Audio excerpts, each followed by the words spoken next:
Okay, so Harry, let's jump right into it. And I want to talk to you about this showdown. I mean, this is like the showdown at the OK Corral between Jim Jordan and Alvin Bragg. So Jordan is, and this is in my opinion, he's over his head. He's definitely over his skis on this one, right? Because on Tuesday, Alvin Bragg, the New York District Attorney, filed a lawsuit, Southern District of New York, federal court, against Jim Jordan, Congressman of Ohio, for basically trying to interfere in his case against Donald Trump, New York District Attorney case. He also filed the lawsuit against Mark Pomerantz. So tell me what you know about these two. Okay, well, look, I agree with you, but Jordan's walking like Eli Wallach, if that's not too old a reference. But he's carrying a pop gun. He's got nothing. Whereas Bragg has brought real weapons to the fight, especially with his lawyer. So look, it's always been clear that Jordan is, completely weeding in Bragg's garden without any authority. He's made this far-fetched claim. Well, you get some federal money and we want to know how that's spent. And therefore, tell us everything about your investigation of Donald Trump and show up and answer a subpoena, etc. Bragg has made a smart move. He's done a sort of preemptive lawsuit. He goes to federal court, not state court, goes to federal court and asks for a declaratory judgment. Nothing more. Just, could we please get the court to hold that the Congress, first, it has no general police power. Second, has no legitimate legislative role here. And third, just can't be monkeying around with pending prosecutions. And Jordan has sort of fumfered around and rattled sabers along with Comer and others. But he no one's ever tried to do what Jordan is doing now, and I think it's a lot of posturing, and he has a bad case. And one last quick point is Bragg has a really hotshot, nationally respected lawyer, Ted Boutros, who could take it all the way up to the Supreme Court if need be. So he's loaded for bear, and Jordan is loaded for little pipsqueaks. Yeah, I mean, Ted Boutros is the real deal. To anybody who doesn't know, I certainly suggest you look up his name. This is a guy who's very, very high profile. He's a incredible lawyer, by the way. What I really liked the most in Alvin Bragg's 50-page document, his complaint, was he described the actions of Jim Jordan, and I'm going to quote, a transparent campaign to intimidate and attack his office against former President Donald Trump. I bring up this specific language because the concern for the American people, the concern by American people regarding these actions should be so much greater than what it really is. Yes, those of us who are center and left of center are angry that Jim Jordan, right, is actually doing this and the reasons we believe that he's doing it. But I'm talking more about the center folks, the ones that, it's not that they dislike Donald. They may like some of his policies. They just find him as the messenger to be the wrong guy, but they're not taking the stance that they should. You have a member of Congress who happens to be the chair of a committee or multiple committees who's now doing the work for a former president who's already declaring that he's going to be the 47th president of the United States of America, despite the fact that Jim Jordan, the Congress member, has no idea what he's talking about and has no requisite knowledge or information regarding Alvin Bragg's case. It's all made up. This is a danger to democracy. Really, and I think for a lot of people, it's just noise on both sides, but it shouldn't be. This is dangerous stuff, having a member. It would be dangerous if a member of Congress, and they've tried to do it with some success, under Trump and Rod Rosenstein, try to get information on a pending federal prosecution. But it's really completely out of line. These guys are supposed to be in favor of local power and federalism and the like, and that kind of trying to interfere with a pending prosecution, that's really unprecedented and dangerous. It's bad for defendants. It's bad in a lot of ways. And I think you're right that people see it as, they're not up in arms because it's hard to filter out the noise from different sides. But this is not like the January 6th committee going, looking at fully developed facts, but not trying to delve into pending prosecutions.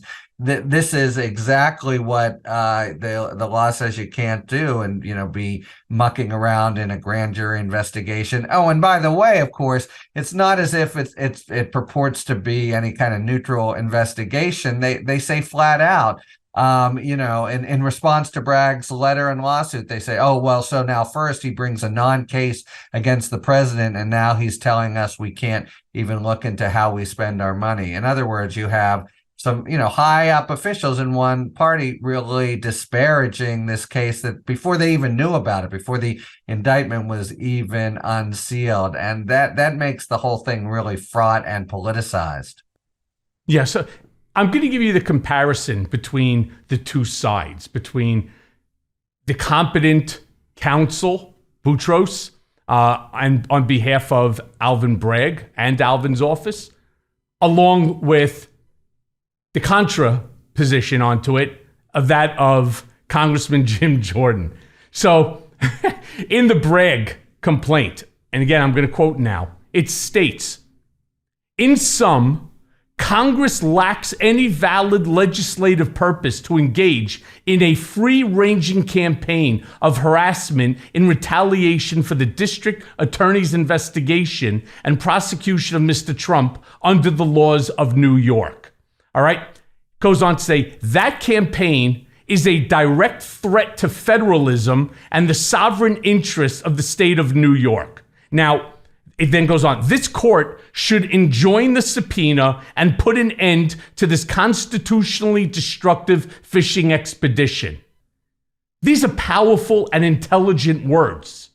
And he brings the receipts, right? You've got the 50 pages, about 40 of them are just going back and forth, and they kind of speak for themselves. The really intemperate and overbearing letters from Jordan and all his public statements, etc.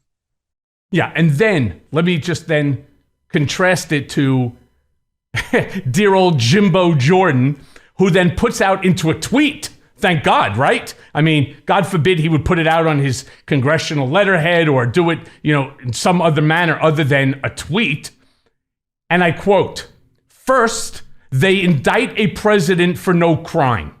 Then they sue to block congressional oversight when we ask questions about the federal funds they say they use to do it. Now, there's so many, it's such a short 2-sentence, but there's so many untruths in those 40 or so words. First of all, he's not president. He's a former president. So let me start with that.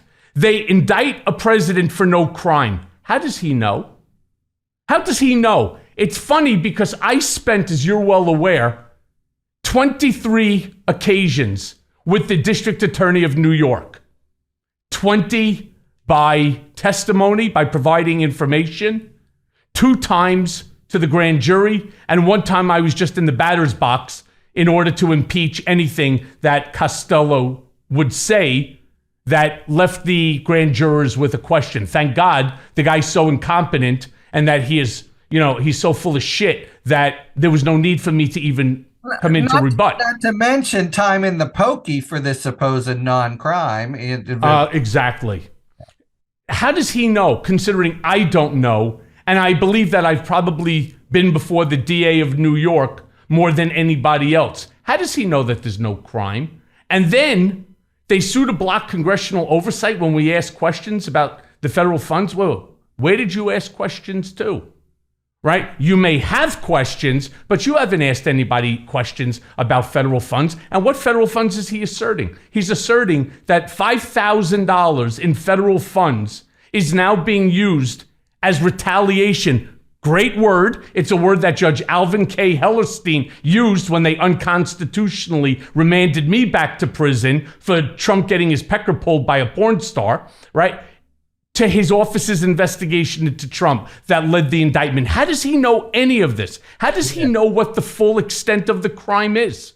So he knows nothing. And remember, this refrain started before the indictment was unsealed. On this money stuff, this is why I say pop gun instead of maybe, water pistol. There in Congress, there's federal money goes everywhere, including some to local prosecutors. But Bragg's already given an account of that and said, actually, when we had to sue Trump and take it up to the Supreme Court, you could say that a few $1,000s of the federal funds were used for that. But it's a complete empty pretext, the suggestion that somehow they are just being wise superintendents of federal funds. They're being, they want to politically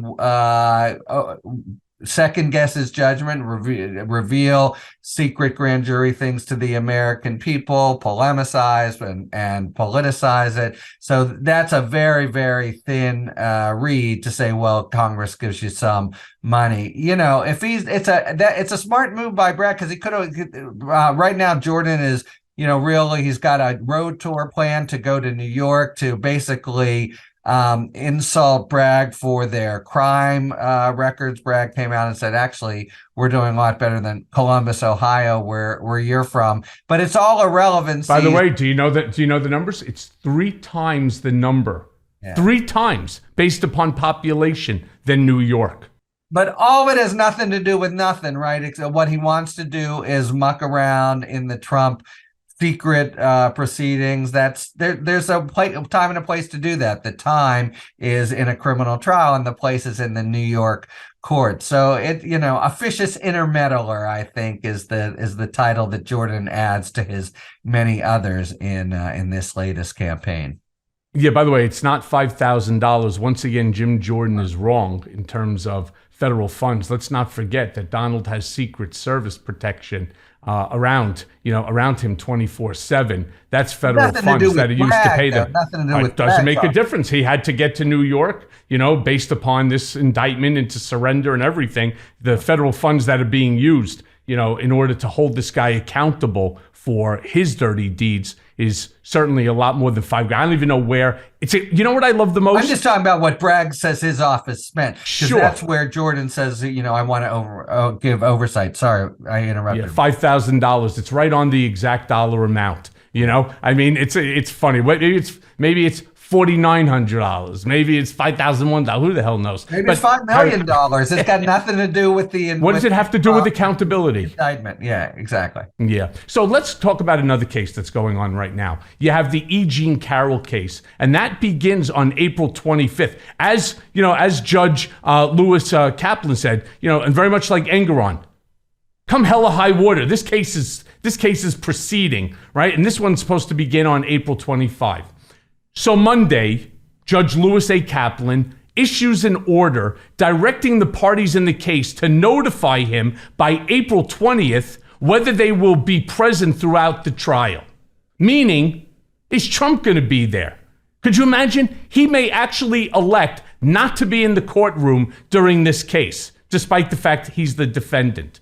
And then Tuesday, Kaplan issued a new ruling to keep the identity of the jury anonymous.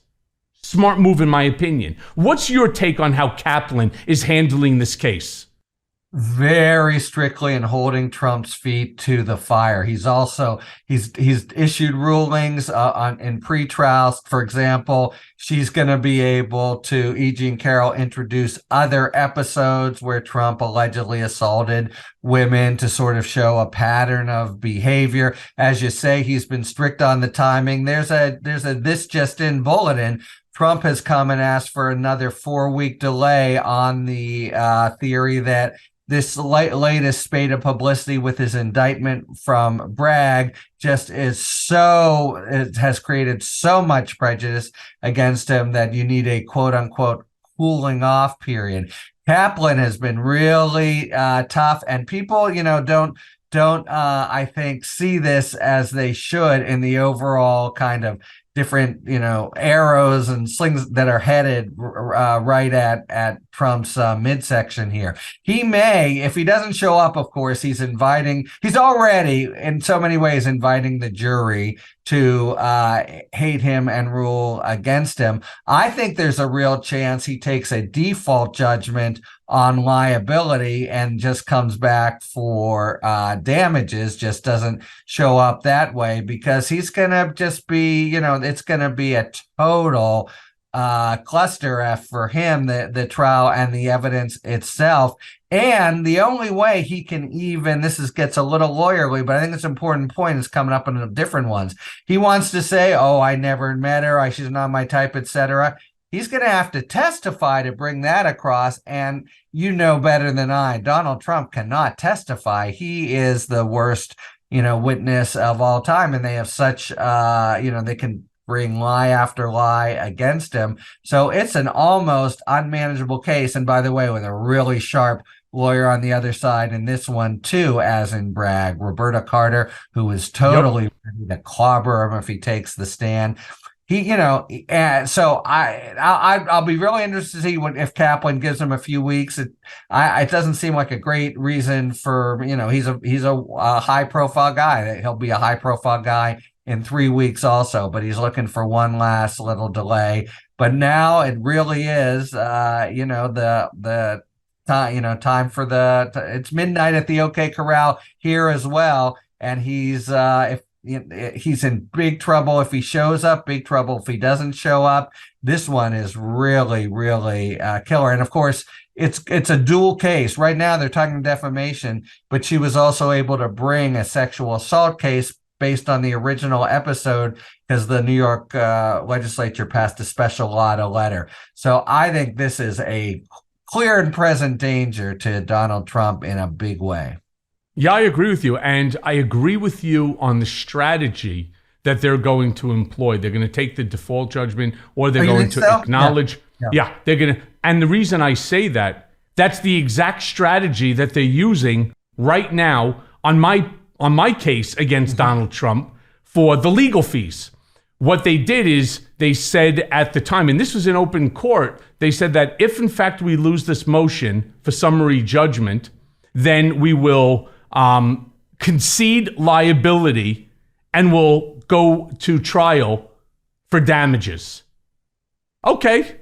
And ultimately, it was overturned 5-0 on appeal, and they conceded because part of the ruling was that if in fact they were going to contest now on liability, I have the right, because I have already put those requests in, to depose Donald, Alan Weisselberg, and Don Jr. You could not get 3 worse people to sit at a table for a deposition than, Heckle, Jekyll, and Schmeckle. All right? I mean, it's just the way, and in no dissenting order, I would say Schmeckle is probably Donald, Heckle is Don, and Jekyll is Weisselberg. I'd have to wait for him to come out next week, which that's just a whole nother sore spot for me. So let me move on and then ask you this question. Yeah. So Bill Barr says, and who gives a shit what Bill Barr, let me know why I'm asking you this question, that the strongest case against Trump right now is currently the Mar-a-Lago documents case. And Jack Smith got some important new evidence tying Trump to obstruction of justice. Do you agree with Bill Barr that it's the best case against Donald? And is an indictment in that case coming soon? Your opinion? I do agree, and I've been saying this for a while. I mean, you look at the panorama, Bragg's case, pre-presidential conduct, and doesn't have big penalties. Fulton County, it looks kind of serious, but there's going to be a lot of legal challenges because of the Georgia posture and it being in a state. January 6th, in some ways, the most serious, but unprecedented, sprawling. Mar-a-Lago is really the sweet spot because it's, for starters, such a strong rebuttal to people who say, like, Jordan's saying now, that somehow Trump has been singled out for political reasons. 1,000% clear that anybody who did 1/10 of what he did, the DOJ would be prosecuting. Second, Hello. Yeah. What'd I do? Right? I used money at his direction, his for his benefit, in coordination with his to do an NDA, and that's a charge for me. And then this isn't top secret, highest classification documents. No, but I think I may have missed something. Or maybe talking past it. I'm saying this is a really serious. Yes. It's a clean charge for starters, because you can show would be brought against anyone else. It's grave, as you say. These are documents. I've been in government. You can't even look at these things except in a separate room, surrendering your phone, etc. They take it very seriously. But the obstructive conduct on Trump's part is just so flagrant and arrogant and Trumpian. And Smith has developed some really good evidence. First, as you say, we've got this report of different people lately where, he gets a subpoena, he screws, he diddles them around for a long time, but then a subpoena comes. That is really the sobering moment. Are you going to be a criminal, or are you going to obey the law? He decides to be a criminal, and they have evidence that has him going over some of the papers, that has him ignoring counselors' admonitions. You have to follow through. And they've got the evidence, we don't know what it is yet, but his actual conversations with his lawyer at the time, which he would have thought would have been protected. So I think Smith really has the goods on it, and it's a case that nobody can say is just ginned up for political reasons. It's clean. You can really get your hands around it. And I see it as the most dangerous and coming. Let me put it this way. I don't know what other big steps remain for Smith to undertake. Whereas in January 6th, he's gotten orders for Pence, for Stephen Miller was in there yesterday, supposedly Meadows, although he'll probably take the 5th. But that's still a lot to develop and figure out. And there are First Amendment possible issues. The documents one is clean. It's federal. Smith has gotten great evidence from it. That to me is the dagger really poised at Donald's, as you say, Donald's throat. So there's two things there. Yeah. First of all, I believe that it's actually not one, but two lawyers who, over the course of the time period, signed affidavits or attestations that there were no more documents, right? Didn't he sign a document or make statements that they had searched, or was that Christina Hobb, or was it both of them? No, so I think Corcoran went to Christina and said, "Oh, sign right here, you junior lawyer," and she had the presence of mind to say, "Based on what I've been told." So he actually, and this was like quite the antenna ringing event, said, "Yeah, sign right here," and Trump told me it's okay. That's why you really want to hear from, and Bob's already cooperating, and so you want to hear from Corcoran, and I think they did. He got ordered to, and he went in a week ago Friday, and no reason to think he took the 5th. That's got to be killer evidence. Oh yeah, I mean, there's guaranteed Jack Smith.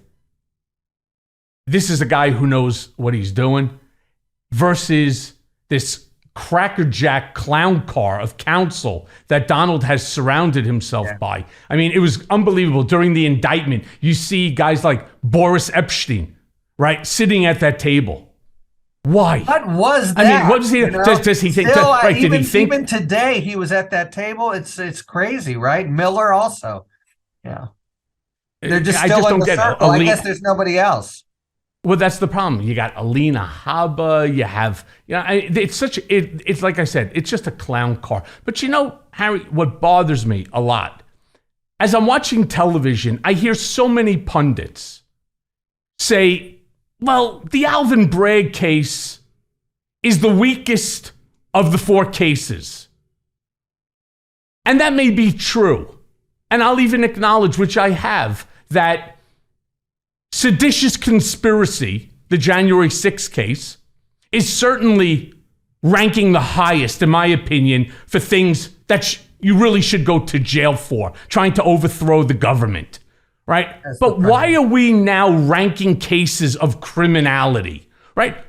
So because he's being looked at for seditious conspiracy, for theft and misappropriation of top secret classified documents, because he's looking at another one of trying to overturn a free and fair election, the Fonnie Willis Fulton County, Georgia case, that means that they shouldn't look at the hush money payment scheme by Donald because it's such a lower crime in comparison to the others that it ranks 4th, so therefore it shouldn't have been brought. I don't understand that logic, because if that logic rang true, Al Capone never would have gone away. I always call this the Capone theory. They couldn't get him for murder. They couldn't get him for racketeering, extortion, bootlegging, and the other countless things that he was doing. So they got him on tax evasion. You can call it ticky-tack all you want. I promise you, if this was you, as it was me, you too would have ended up at a federal correctional institution. So I'm totally with you, and I'm getting a little nervous. We're like halfway through the show. We haven't had anything to disagree on, but it's absolutely right. And first, you can show, and people said otherwise, but we now have all kinds of cases where they did it in similar circumstances. But I think it's just a way to try to make it seem like, you've heard at its worst this sort of trivializing idea. Oh, it's an accounting error. What Bragg has done well, he was he hasn't really shown his hand so far in the indictment, but he's in his public statements and the statement of fact, he made this into an overall scheme, beginning with, approaching David Pecker. I think you were even there in 2015, going into the White House. And it's a scheme about concealing information from the American people in a way that was designed to, and maybe could have, and for all we know, swayed the election. That's serious and grave. And it's not unusual, and you know this as a lawyer, for like the actual legal violation that you pinpoint to have elements that don't go precisely the what the lawyers call the gravamen. But I mean, this was a total Trumpian thing to just keep information that the American people had a right to have and could have really swayed an election. There's nothing trivial about that. You're right. If we're ranking that, you go up from there to seditious conspiracy, but we don't have to be ranking. And it's gotten this focus because it's the first. But in a few months from now, when Fulton County and maybe Mar-a-Lago are out, it will sort of fade into obscurity that it was first. He'll just be, right. I think, in an open field, kind of, like a wounded bull going from place to place, including E. Jean Carroll. He's got to sit for another deposition in Letitia James, your favorite case, and you're her favorite part of that case. So it's just, things are everywhere, and I totally agree. You don't compare.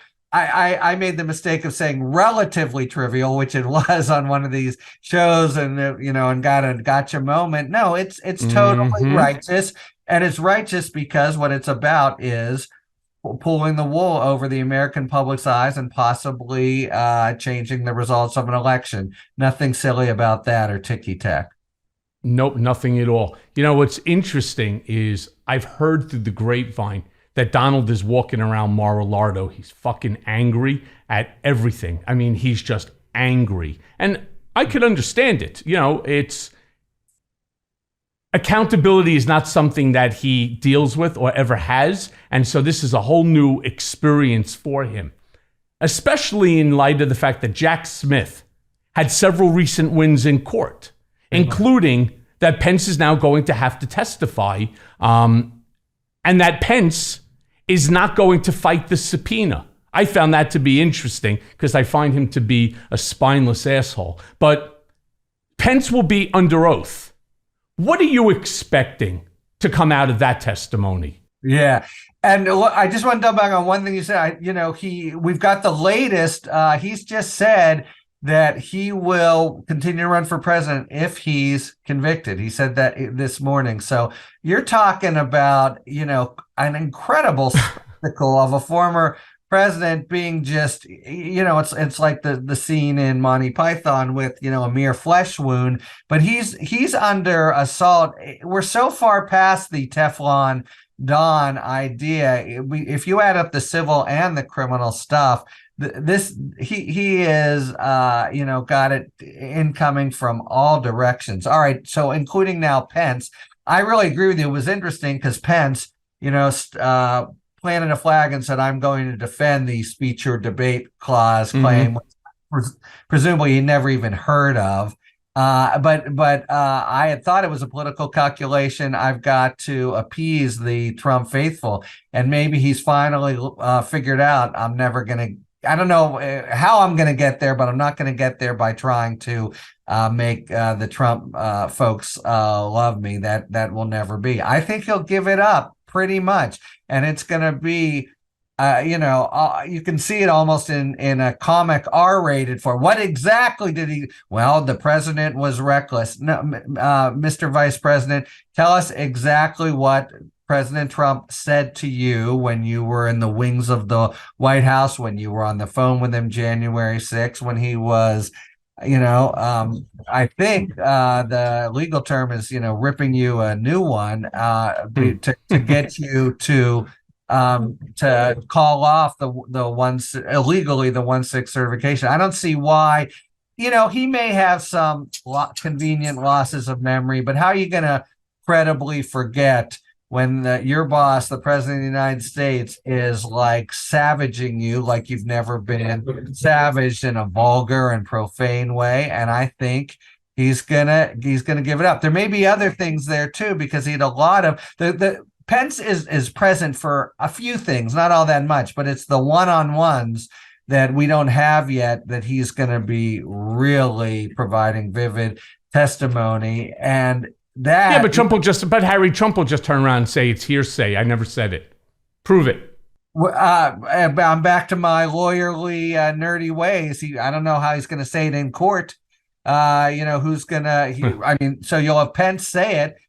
Trump can only say if he takes the stand. Good luck for that. And even if he tries, that's right. It'll come down to, does a jury believe what Pence is saying? And not just Pence, right? We now have 7 other people whom they rejected the executive privilege claim for. And Trump never say die. Actually, I think your listeners will know this. He's still trying to fight the Pence executive privilege part of things. That's the one that he appealed, and presumably that's going to take 2 days now. The DC Circuit has rejected that again and again and again. So you have the possibility that Smith has not only, in the next few weeks, that whole list of people, not just Meadows, but Cuccinelli and Miller and, 3 or 4 more. Now we'll see. Meadows is the number one to me, and will he, take the 5th? And if he does, will the DOJ give him? Immunity? You're back to your ranking, but Harry, sorry, Harry, you're back to your ranking. I'm not so sure. I'm not so sure that Mark Meadows would be the number one person. Let me give you my thoughts on this, knowing the scenario, because obviously, the Smith special grand jury the other day talked to Stephen Miller. Yeah. 6 hours, right? Yeah. First, I want to ask you, what do you think that they talked about? What do you think that they talked to Miller about?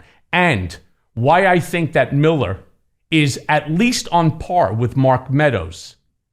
That dirtbag was around well before Mark Meadows. He was there almost from the very beginning. Like as soon as the campaign started kicking off, Donald has come to rely upon Miller as a speechwriter, to the point that Miller would write it. Sometimes Donald wouldn't even read it in advance. And then he would turn around while he's sitting on the plane going to he would take his crayon and he would start marking a little bit up and so on, because Miller actually managed to capture Donald's voice. Yeah. He really managed to hone in on the racism, sexism, the misogyny, the xenophobia, the homophobia, the Islamophobia, and despite him being a Jew himself, the anti-Semitism that Donald likes to relay to his, to his listeners and to his rally goers. So what do you think that they talked about? Yeah, and he's the ultimate hanger-on. He was a kid, and he had tremendous sort of staying power, basically, because he really was the ultimate sycophant for Trump. 6 hours is a long time. I know one thing they talked about. Miller had a big hand in the speech at the Ellipse, and there were words that Trump put in that are really bad, and they I don't have them in front of me now, but they have a back and forth where even Miller, there's a fight about, you cannot say this, Mr. President. So that's going to be, that everything involving the speech will be a part of it. But like you, I have a sense. I mean, you were there with standing right there on the sidelines, but he just became one of, Trump goes to his friendliest audience, and that was Miller. So I think I'm not at all surprised there's 6 hours of material, and it just covers everything, I think, starting even before the election. Yeah. I mean, it's crazy. So then let's jump to Mark Meadows, right? Because other than Pence and Miller and so on, Mark Meadows is definitely a person that the grand jury wants to hear from. Where is he? I don't understand. Where is he? And do you think that Meadows has already flipped? A lot of people believe that he might have already flipped. I do not believe he's already flipped. I think we would know it if he did. You're right. He's stayed really, everything about Trump and Trump's circle has been run exactly contrary to the book. Meadows is the way the book's supposed to be. Through a combination of some good fortune and some good lawyering, he has stayed undercover. And, he's avoided the showdown that really the country deserves. Leave alone Jack Smith. He was involved. The reason I see him as the most important is he is the closest to Trump, physically and therefore in communication all the way through this period. He goes down to Georgia and is deeply involved there. He's deeply involved in the DOJ, attempted coup, and January 6th itself. He's taking all the phone calls. He's the guy who says, you heard him. He thinks Pence ought to be hanged. He's the closest we have to the, actual translator for Trump. He's heard it all, and he got, remember, he did a little bit of cooperation with the committee, gave them the 1,000 or so emails that he wanted, and that was already a treasure trove. Then he stopped cooperating and got in litigation, so the committee had to go hands off. And he's really been able to be out of sight. I think he'll stay out of sight in that he's going to take the fifth. And the DOJ thinks long and hard about giving someone who's got such culpability immunity to testify. But if they do give it here, I mean, they will sit him down and before they make a decision, because it's, immunity is the golden ticket. It's what his lawyer, George Terwilliger, would want. He'll have to make a kind of representation of what things he could say. And, he is, for all the stuff we don't know, he and Donald Trump are the most likely to know. And obviously you're not going to get it from Trump.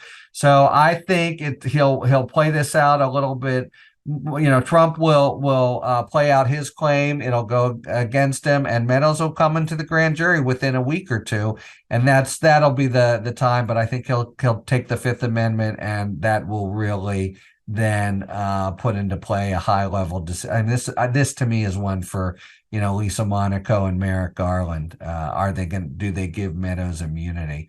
But just assuming that these guys decide to pick up their ass and do something, right? But just to bring full circle, you said that there were edits made to the Ellipse speech, yeah, and so on. That was actually the mention of Vice President Pence having the ability to overturn the election result. And, if I could quote it for you, we will see. This is Donald's words. And it's so crazy when you listen to the shit that comes out of Donald's mouth. I often say that his ass must be so jealous of the shit that comes out of his mouth. It's insane. Think about this. We will see whether Mike Pence enters history as a truly great and courageous leader. Right? There he is, stroking his ass, giving him nice little pats on the back. Right, Mike, you want to be courageous? Do what I'm telling you. And then he further goes on, all he has to do, so he's not asking him to think about what he wants him to do. He's directing him. Again, this is a mob boss mentality. This is a mob boss way of speaking. All he has to do is refer the illegally submitted electoral votes back to the states. So he's already giving the reason why Mike should do it. Yeah.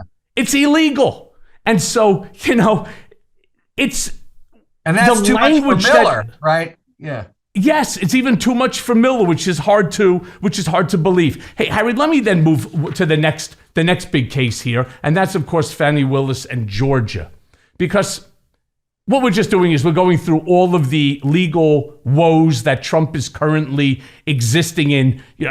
Personally, the fact that he's even standing, despite the fact I've heard from insiders that he is a miserable, miserable son of a bitch right now. If anybody takes pleasure in another guy's grief, rest assured, his grief level is over a 10.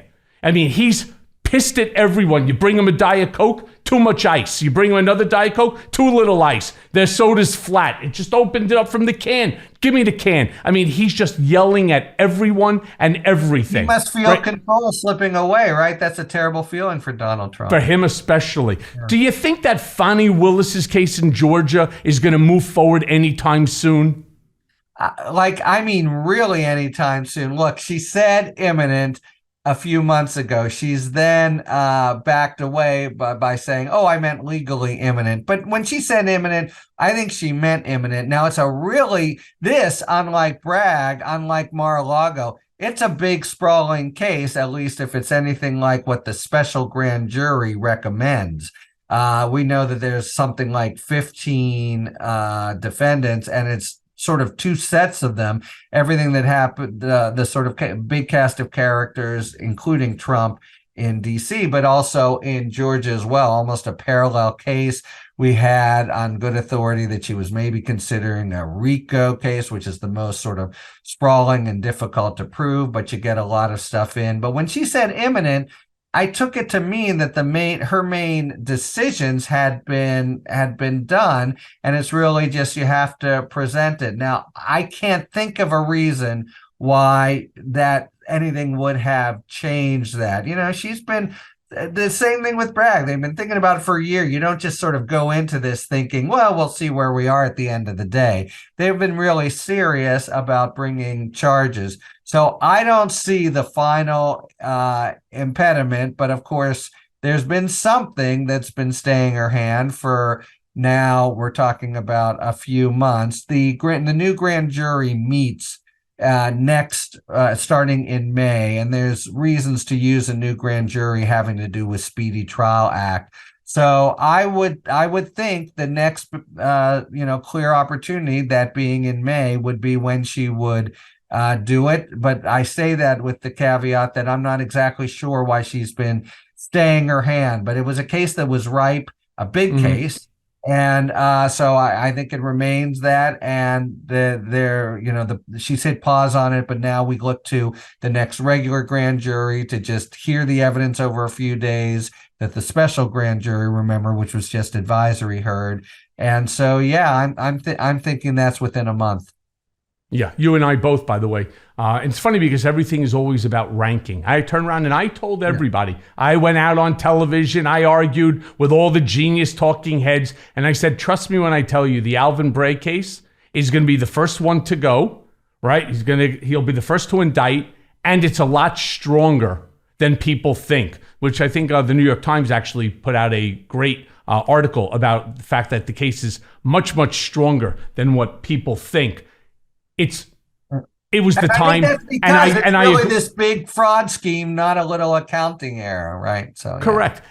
putting all that, I agree with you. I think May and the beginning of May, I think is when Fani Willis' case, I think it's absolutely ripe for her to go forward. I think they have all the evidence that they're going to need for that. And then I really believe that it's only going to be weeks, like not months, before which Jack Smith, and a lot of people are questioning right now whether or not Jack Smith is going to bifurcate these two issues that he's dealing with, right? One, of course, is the Mar-a-Lago documents. I believe that they will. And I think weeks after Fani Willis, that's when he'll drop.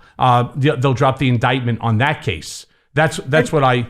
And you talk about Donald's mood, but I mean, think about this. You know, he's now, you show up. I've been to a lot of arraignments. They are sobering events. You first come face to face with the law. I'm sorry. I'm so sorry. I'm so sorry, Harry. You've been to a lot of arraignments. Have you ever been to an arraignment as a defendant? No, but as a defense attorney. But exactly. Right. Well, you can tell me. Did it focus the mind? Did it scare the shit out of you? That's what I found. Let me tell you.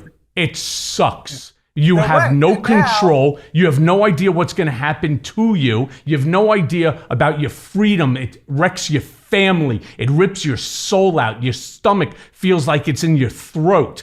He's going to be going through this now 2 more times. Or 3, and not to mention the civil. And what's his gamble, right? I mean, he can make all the political points he wants, but I'll be president even if I'm convicted. Good luck to. I mean, he's really looking at this enormous. What avenue does he have for escape now, except winning the presidency, or well, I don't want to even go there. Winning the presidency, and nobody sees those odds are good. He's got to really be just want to throw up every second of the day. Yeah, anytime you're thinking about it. Let's jump onto a different topic for a second. Let's talk about the Dominion case. Because I've heard through the grapevine that there have been some really interesting rulings in advance of the Fox Dominion trial, which starts on Thursday. That's going to be interesting, including the fact that Dominion can't bring up January 6th and death threats from MAGAs. That I thought was really interesting. What do you know about these rulings, and how do you predict that the case will go? Because me personally, I can't believe. And, Rupert Murdoch actually used to live in the building that I live in. And I had a chance every single morning to go downstairs to the gym, and he'd be down there, surprisingly enough. He'd be there working out with a trainer, and we'd bullshit, sit and have a conversation. I can't believe that Rupert Murdoch did not settle this case before the filing, or before depositions, and now before the ultimate trial date. I cannot believe it. I mean, it takes 2 to settle, and there's a way of looking at it that they have them dead to rights on liability, which is an amazing situation, but damages are a little suspect. So, Rupert ought to be talking about $1 billion plus check, and then it would settle. Sometimes things settle on the courthouse steps. But look, first on your rulings, they say you can't talk about January 6th because that would be too prejudicial, to try to tie the defamation on Fox. You can talk about Dominion can say that there were death threats, and the judge revealed he'd gotten a lot of death threats. You just can't go into the content of them because, again, that's sort of third parties and how they're acting. Fox wanted to bring up internal emails where Dominion said, we've got problems with our software, to say that's the reason you lost money. He said you can't do that. And, in general, the biggest ruling that's been made in advance of trial is they're not even going to be able to contest falsity. That, there's 2 parts to a defamation trial. It was false, and you knew it was false. And the falsity, he's just going to instruct the jury that it's false. There's no even argument else. That's a hell of a hole for a media defendant to start out in. So I think they're looking at a really big verdict. The other thing he said, hey, we did sometimes where we got fact checks right. Let's put that in. And he said, look, that's not relevant when defamation is item by item. So you know this. Defamation trials are almost always stacked very much for the defendant. And this is one where you have incredible evidence that Fox knew, and it's going to be an enormous financial and reputational hit. The big question, reputational, yes. I don't. So let's disagree on one thing here. I don't think it's going to be financially. Yeah, because I was getting tired of you agreeing with me. Really, I know exactly. You know, I don't believe that financially it's going to be the decimation that everybody thinks it's going to be. I have a hard time trying to figure out, yes, I understand the damages. They can get treble damages and all that. It would make no difference. I'm having a hard time looking through, and I've tried to play through it to see what are the actual damages by Dominion in terms of lost business or so on. I'm not so sure it's as big as everybody thinks. But can I jump into a different topic for 1 second? Again? I mean, their whole valuation is like $750 million. So right. That's correct. Yeah.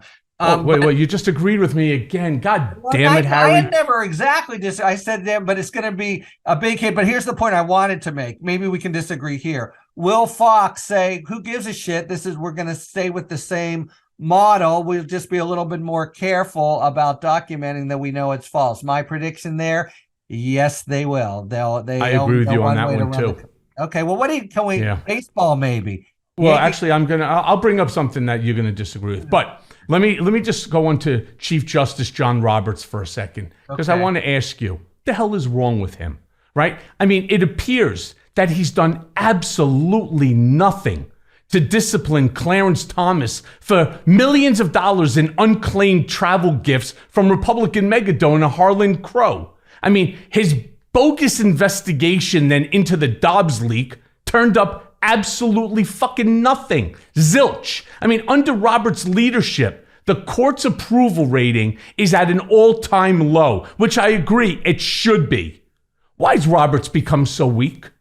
You know, Mike, I don't think he's become so weak. I think he is so weak. Not Roberts himself, but the position of Chief Justice doesn't really have any kind of leverage. It sounds Chief Justice like, head coach or president, but he's just the court compares itself to 9 law firms. And, an individual justice of the United States with life tenure may or may not take the advice of a chief justice who may or may not give it. So Rehnquist, there was a movie about the Supreme Court where he said, "Why I can maybe give a little scowl," but he can give them worse assignments maybe. But even that, especially this court that is writing such few opinions. Thomas is a guy who from the start has been very, obdurate, and I'm going to do what I'm going to do, etc. And right now there are efforts to try to, what'll be interesting legally, you might see with this latest, and this is a real black eye, personal hospitality. We're talking about trips that cost twice his annual salary. You could see something come out of the Senate, but you could see the Supreme Court strike it down as unconstitutional, and then where will we be? But the short answer about Roberts is he doesn't really have the juice by his job description to actually change things. All he can do is maybe, have a little visit. Yeah. Well, look, I've always had problems with tenure for life. I don't give a shit. Supreme Court, I don't care about whether it's federal court. I have real problems with it. And I have problems with it because something that even you tweeted about. I hate the fact that we're so on the same page today. No. You tweeted this. We're just getting there. We're just getting there. I'm ready. You tweeted this. It is beyond outrageous, the height of judicial arrogance, for a federal judge to repeatedly refer to abortion as the killing of the unborn human, as Kaczmarek does. And then Kaczmarek ruled to pull a safe and effective abortion drug off the shelves due to his own religious conviction that had been out there for over, close to 3 decades, something like that? Isn't that against the law? And if it is against the law, which I believe that it is, my question is, How come you can't remove somebody like Kaczmarek? How come you can't remove Justice Roberts? You know, Justice Roberts, it's not just, Clarence Thomas and Justice Roberts that are acting as if though they are above the law. I mean, the Dobbs decision didn't just affect Roe versus Wade. It affected many cases, including Bivens, which is a case that I brought in action against the federal government for an unconstitutional remand of a United States citizen back to prison because the big baby in chief himself was angry and he wanted me stifled and wanted to stifle my First Amendment rights. Dobbs fucking affects that case. Dobbs affects everything, but we got a disagreement, Michael. It's great because I couldn't agree more on Kaczmarek and what a piece of shit opinion it is. And I think maybe even the Fifth Circuit, we'll find out tomorrow if they grant a stay. It'll go quickly to the court. I think it's going to be reversed. And if not, woe be us. It's really it purports to be the FDA, but I like life tenure. And here's my counterpoint to you. The Wisconsin Supreme Court. I am very glad of the result there, and it really mattered if you had to vote. But that is a classic example of what can happen if you have, say, judges elected or judges campaigning, and they were basically out there saying, vote for me, and I'll outlaw abortion. Vote for me, and I'll make sure it's protected. They were really basically selling their votes, and now it doesn't look like a court of law. So it's a big problem, and there's some credible proposals out there, but generally speaking, I think life tenure is less the issue than really a few really, really lousy judges. Yeah, good. We got a small agreement. Well, yeah, but they managed to get on the bench. I mean, you had the three appointed by Donald Trump who lied to the committee, to the Judiciary Committee, as they were being questioned for their competency as well as their positions. They each turned around and stated that they were going to accept stare decisis. None of the three of them did.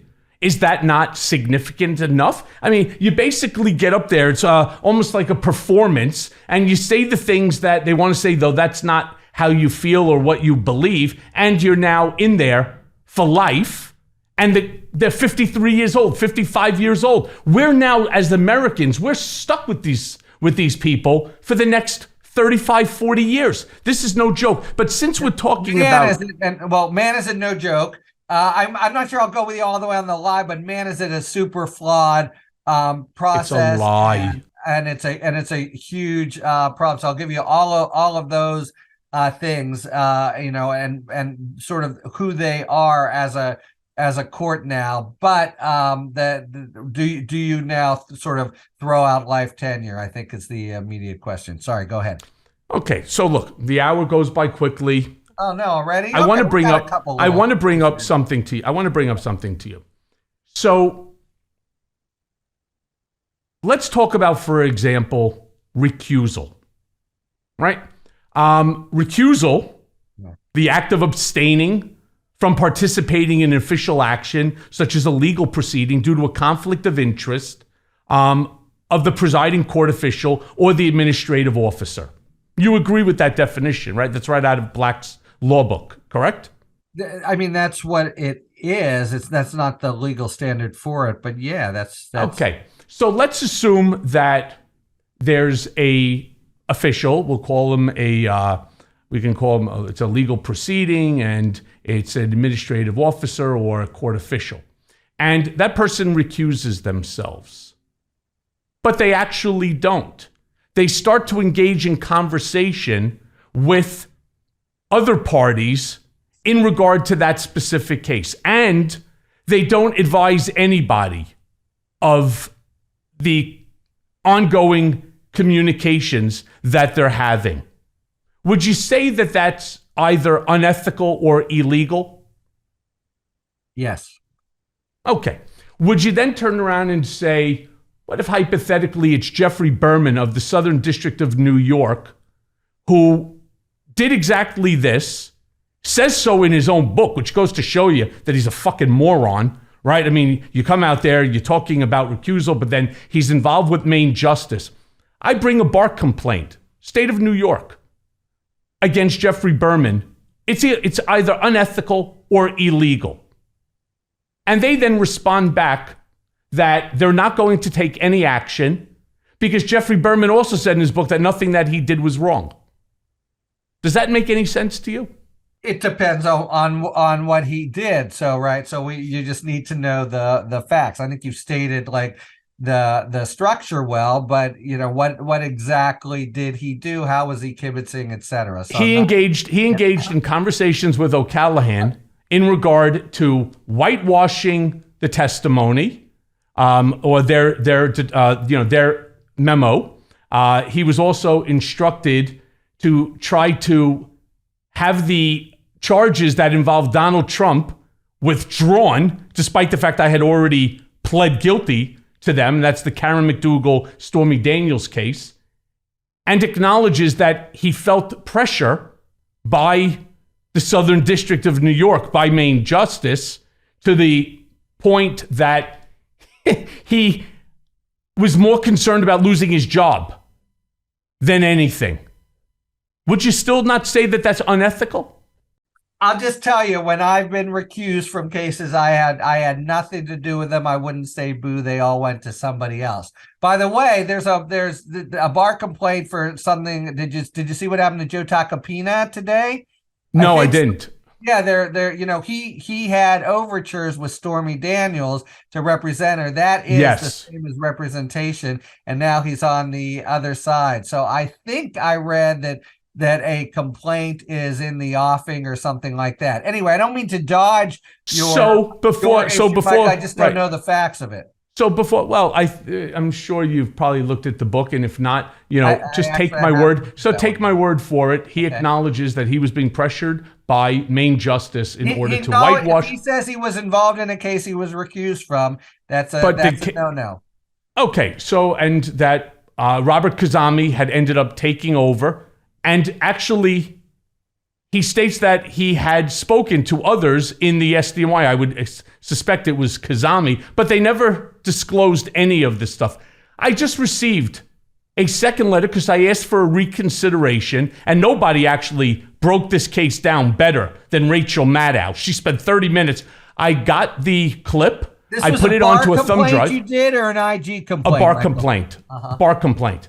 And because none of the IG cases have gone any further than this bar complaint either. They don't even respond back to you, despite the fact it's members of Congress. Ted Lieu, Hakeem Jeffries, Senator Dick Durbin, Steve Cohen, Carolyn Maloney, and I think Jamie Raskin or Dan Goldman brought it up as well. None of them have managed to get any investigations open, which should tell you something. But the point being, they say absolutely nothing about it. I go ahead, I then send that clip of Rachel Maddow's show to them. Would you believe yesterday I get a letter from the New York State Bar Association that they stand by their initial response that there's no further investigation into it. The problem that I see is that it's not just, let's say, the Robert Khuzamis, the Jeffrey Bermans, that when you have the power, there's no accountability. When you are Clarence Thomas or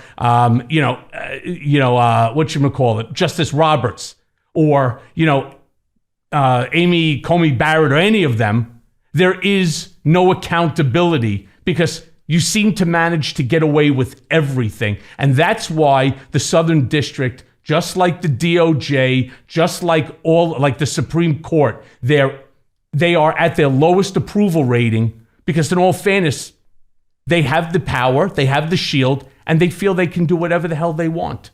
And they're actually getting away with it, which is why I am glad that finally, thank goodness for Alvin Bragg, because a lot of people, myself included, we took a lot of shots at Alvin Bragg when he walked away from Mark Pomerantz and others. He dropped a 3,000-pound anvil of accountability right on Donald's lap. So I am ecstatic that accountability is there, though I hate to see what's happening in terms of the way it's affecting America in the office of the presidency. So that's really true. We still have vestiges of Trump, don't we? I totally agree that, you know, it's a whole different day, and he is really reeling, and it's going to be worse. And on your other point, you know, it's true. I'll just end, if this isn't too highfalutin, with Oliver Wendell Holmes. Men have to turn square corners when dealing, people, I should say now, when dealing with the government. There's just a lot of ways that actually trying to get justice from the government, even lawfully, is really frustrating. Very, very frustrating. Listen, And Harry. my Ryan agrees. I'm so sorry about that. I hope it doesn't mar your soundtrack. No, it does not. Harry, let me thank you as always for joining me. I'm just sorry that we agreed on as much as we did. I promise agree. the next time that you come I'm back. so surprised. We'll get it together next. There'll be more stuff. So much stuff is happening. We're sure to do. Oh, so much. Guaranteed I will have you back. I look forward to it. I wish you a happy Passover and finishing, and be well, my friend. I will definitely be seeing you soon. So look forward to it. Thanks, Michael. Thank you, pal.